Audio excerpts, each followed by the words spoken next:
vendimit të qeverisë shqiptare për mbylljen e TikTokut.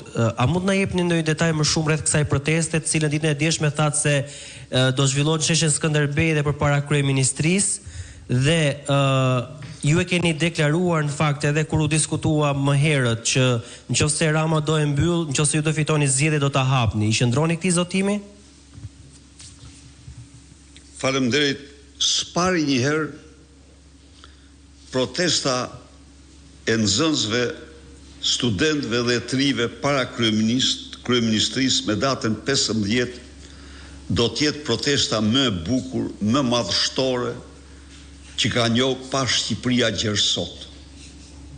Protesta kundër censurës, protesta me të cilën çdo fëmijë i çdo moshe që kap smartphone-in përballet, bëhet luftar kundër diktaturës në mbrojtje të TikTokut dhe kundër censurës. Unë u them këtyre trive se edhe një herë, aty ku fillon censura, fillon diktatura. Ndaj dhe pavarësisht nga mosha e njom, ju me aktin tuaj pjesëmarrjen në protestë bëj luftëtar kundër narkodiktaturës së Edi Rams, i cili ka një trashëgimi të tmerrshme.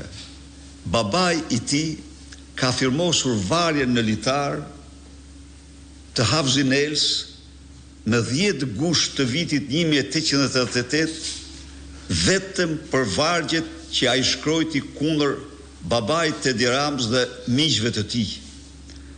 Kjo është një hakmarrje primitive, është një Edi Rama rikthehet në instinktet e tij atërore, sepse ju i keni bërë kritika, apo e keni tallë për arrogancën apo për manierizmat e tij, dhe ai tani kthehet dhe mbyll.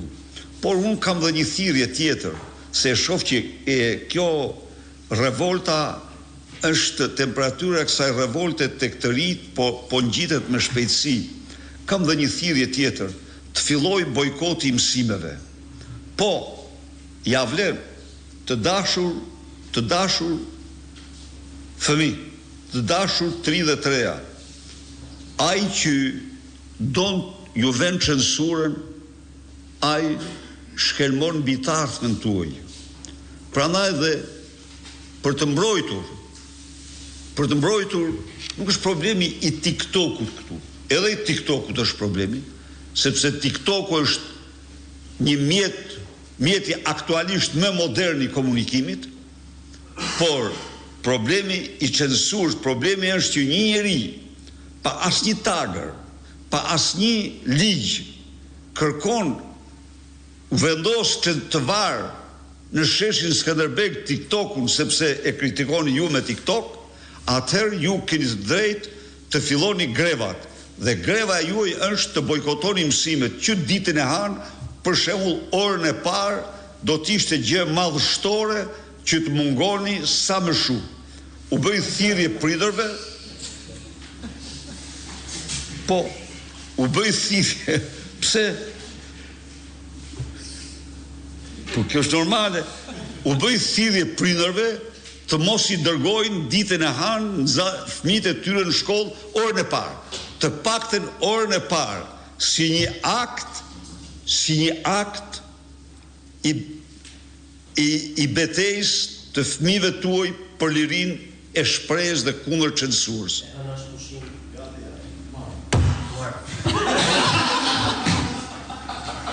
Na prishi punë shumë.